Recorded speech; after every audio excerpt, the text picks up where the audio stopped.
Bonjour à tous et bienvenue dans ce nouvel épisode de la Minute Tech.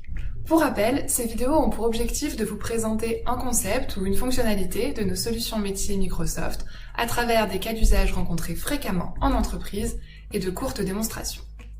Aujourd'hui, nous allons aborder les nouveautés concernant Dynamics 365 Finance et notamment les processus d'automatisation et l'intégration de la Power Platform. Je m'appelle Céline Carlier, je suis Customer Success Manager chez Microsoft et j'accompagne au quotidien nos clients dans l'adoption et l'utilisation de leurs solutions métiers.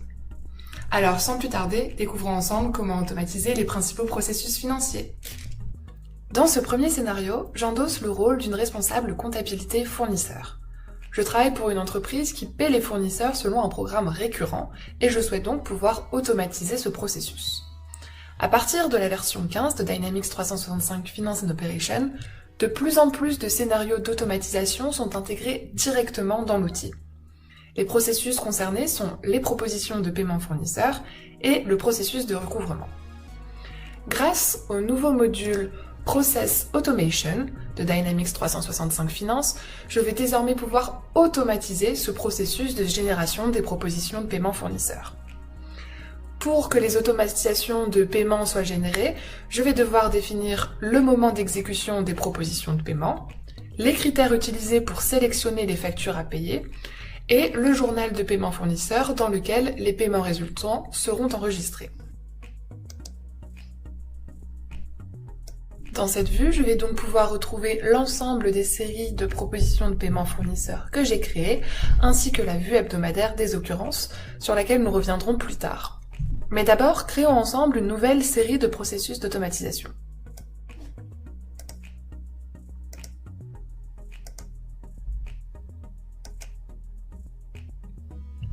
Dans ce moteur de génération de propositions, plusieurs champs sont à remplir.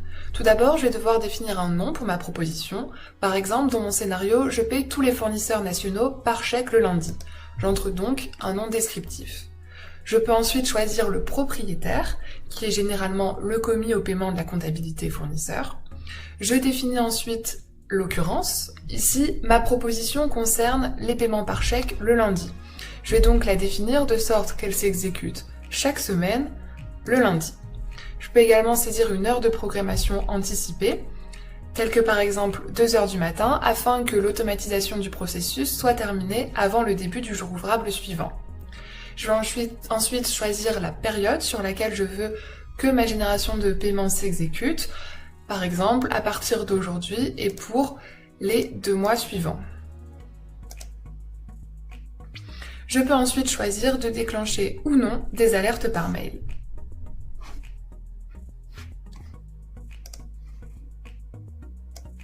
Je peux ensuite choisir les règles appliquées à ma proposition de paiement fournisseur. Tout d'abord, le journal de paiement dans lequel je veux que les paiements soient enregistrés. Je peux ensuite décider de prendre ou non les factures échues, d'appliquer des règles liées à la date ou au montant, par exemple de fixer une limite de montant. Si je suis sur une instance comprenant plusieurs entités, je peux également choisir si je veux inclure toutes les entités ou si je préfère faire une proposition de paiement par entité.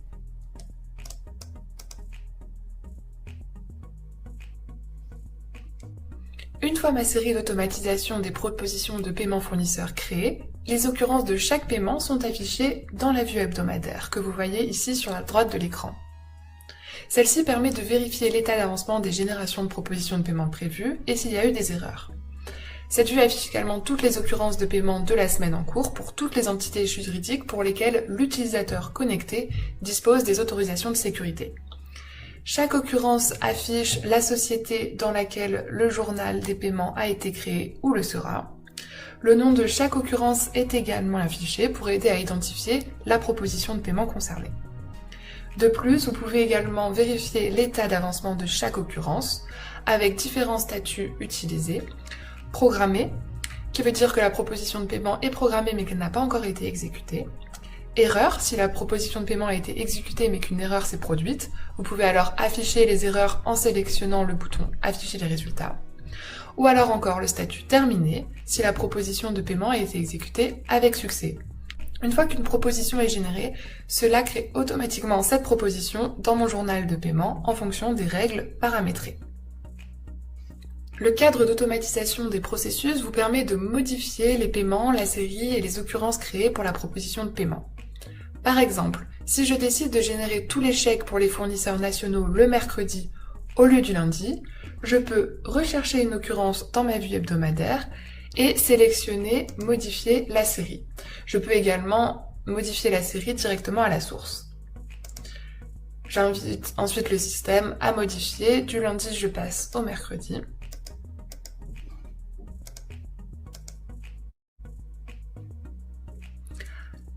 À ce moment-là, le système, lorsqu'on modifie une série, nous invite à spécifier si la modification doit être apportée à toutes les occurrences existantes ou uniquement aux nouvelles occurrences. Les occurrences historiques qui ont déjà un statut terminé ou qui ont abouti à un statut erreur ne seront pas modifiées.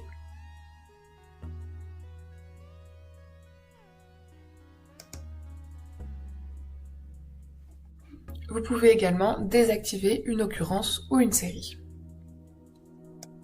En termes de sécurité, des responsabilités et privilèges ont été ajoutés pour les automatisations de propositions de paiement fournisseurs.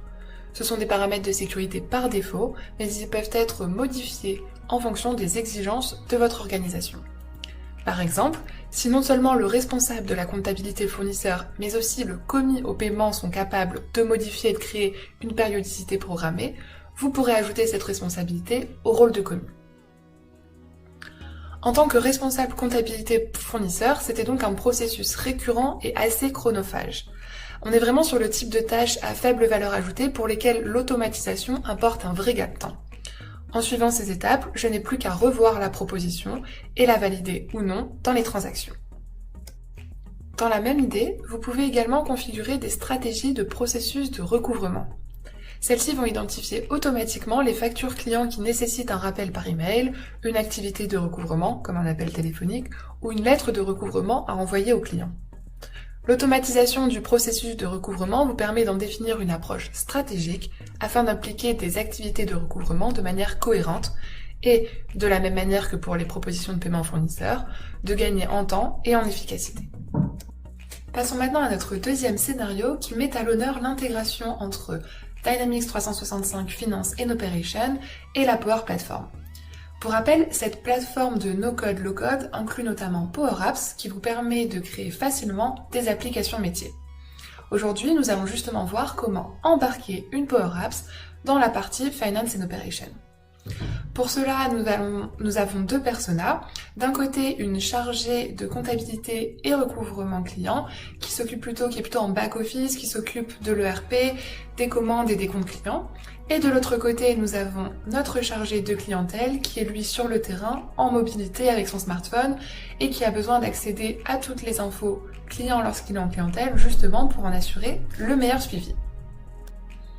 Donc de retour sur l'outil, en tant que chargé de comptabilité, j'ai accès à l'ensemble de mes commandes en cours. Il faut savoir que dans tous les écrans Finance and Operation, vous aurez le petit icône Power Apps ici, en haut à droite, qui vous permet justement d'intégrer une Power Apps sur votre instance. Ici, le but, ça va vraiment être de lier des informations qui ne sont pas forcément disponibles dans l'ERP, comme par exemple le statut de ma commande. Donc lorsque je suis sur ma liste de commandes, si j'ai envie de savoir où en est le colis lié à cette commande, je vais pouvoir, grâce à l'application de tracking que j'embarque directement dans Dynamics, suivre l'avancement de ma commande. Donc par exemple, là je vais pouvoir savoir quand est-ce que la commande a été passée, quand est-ce que le colis a été envoyé, est-ce qu'il a été livré, etc. Là on est vraiment sur une Power Apps très simple, mais on pourrait envisager des scénarios plus complexes, avec par exemple un croisement d'informations en allant chercher des informations externes avec celles de la Poste, Chronopost, Codissimo, etc. Et donc, ce qui est important ici, c'est que notre chargé de clientèle, qui est du coup lui sur le terrain, pourra également accéder via son mobile à cette même application, même s'il n'a pas lui accès à l'ERP. Ça restera vraiment la même Power Apps accessible aux deux personas. Et donc s'il rentre un numéro de commande, il pourra lui aussi avoir une vue sur l'état d'avancement de cette commande.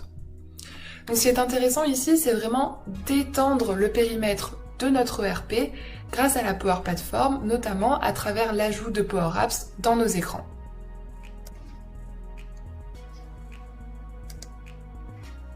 Lorsque vous voulez embarquer une application Power Apps déjà créée, vous avez quelques paramètres importants à prendre en compte.